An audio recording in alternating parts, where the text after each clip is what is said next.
saya akan meminta pada seluruh aparat penegak hukum ketika menangkap masyarakat, ekonominya ekonomi lemah, maka harus disesekkan kepada bupati, kepada wali kota, kepada kepala desa darurat, dan termasuk kepada gubernur. Untuk apa? Kami akan turun menemui keluarganya. Selama ditahan, kami akan jamin kehidupannya.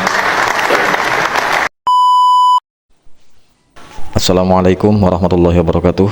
Guys, di video kali ini kita menyaksikan betapa linuhungnya jiwa kepemimpinan seorang Kang Deddy Mulyadi, yang dengan sense of politik atau dengan kepekaan yang tinggi, beliau mengupas tuntas berbagai permasalahan yang dihadapi oleh rakyat. Ketika jadi tamu kehormatan di Peradi, Persatuan Advokat Indonesia, Kang Deddy memaparkan tentang permasalahan-permasalahan hukum yang seringkali dialami oleh warga masyarakat. Untuk lebih jelasnya, mari kita simak bagaimana pandangan beliau terhadap masalah-masalah hukum yang sering menimpa masyarakat, terutama masyarakat miskin. Saya kemarin bicara dengan salah seorang pejabat di kepolisian. Saya punya ide begini. Saya bilang, Pak, waktu Bapak nangkap orang itu punya istri dan punya anak-anak untuk sekolah. Maka yang stres itu ada 3. 1, yang ditangkap, 2 istrinya, ketiga anak-anaknya. Kalau itu yang ditangkap itu kasus kejahatan, kemudian atau kriminal, itu orang kaya mungkin gak ada problem, dia bisa ada pengacara pendamping. Mungkin gak ada problem, anak-anaknya tetap sekolah, paling hanya malu karena dibully di sekolah. Istrinya masih bisa makan, masih bisa ke salon.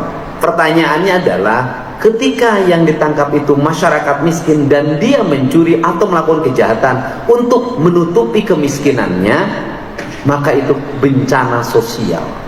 Maka saya memutuskan, saya bilang, ketika nanti saya dilantik jadi gubernur, saya akan meminta pada seluruh aparat penegak hukum ketika menangkap masyarakat, ekonominya ekonomi lemah, maka harus disesekkan kepada bupati, kepada wali kota, kepada kepala desa darurat, dan termasuk kepada gubernur. Untuk apa? Kami akan turun menemui keluarganya. Selama ditahan, kami akan jamin kehidupannya.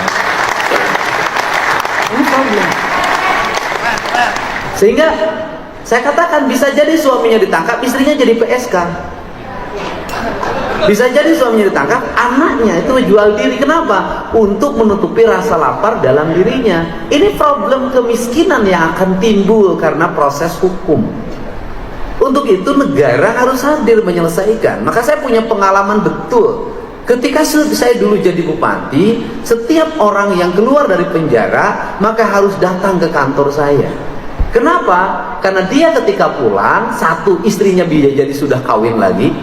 Yang kedua, bisa jadi keluarganya tidak menerima. Yang ketiga, kalau di LP dia dikasih makan, di rumah belum tentu dia mendapatkan makan. Maka negara harus memberikan rasa terang ketika dia keluar dari penjara. Ini problemnya. Sehingga saya pikir Pak Wamenko ini bisa mendorong gagasan baru. Kita bukan hanya sibuk di beras, kita bukan hanya sibuk di bantuan subsidi BBM, tetapi di sebuah negara seperti Indonesia kita harus sibuk dengan apa? Dengan problem sosial. Tadi pagi ibunya dari salah satu terpidana seumur hidup, Sudirman, meninggal dunia.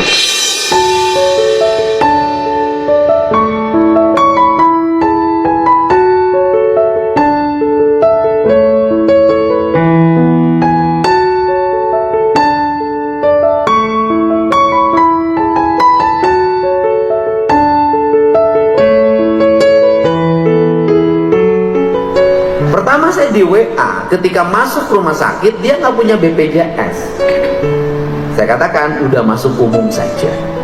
Setelah itu dikasih kabar meninggal, saya udah tahu ketika orang meninggal, ketika masuk rumah sakit dia pusing dari mana uang untuk masuk rumah sakit, ketika meninggal dia pusing lagi, biaya angkut jenazah dari rumah sakit ke rumah berapa, biaya mengapani berapa, biaya menguburkan berapa, biaya selamatan orang bilang sadungnya berapa, biaya tahlilan berapa, biaya 7 hari berapa, biaya 40 hari berapa. Maka depresi itu akan melanda orang yang miskin. Semua peristiwa adalah rasa sakit. Untuk itu saya termasuk orang yang concern terhadap ini. Akan 2 hal yang akan dilakukan ke depan. Yang pertama, perlindungan orang dari aspek asas praduga tak bersalah bagi masyarakat miskin yang mengalami proses penangkapan atau tuntutan pidana atau tuntutan perdata dari sebuah hal yang dihadapi. Yang kedua adalah memberikan perlindungan hukum bagi seluruh warga agar dia tenang.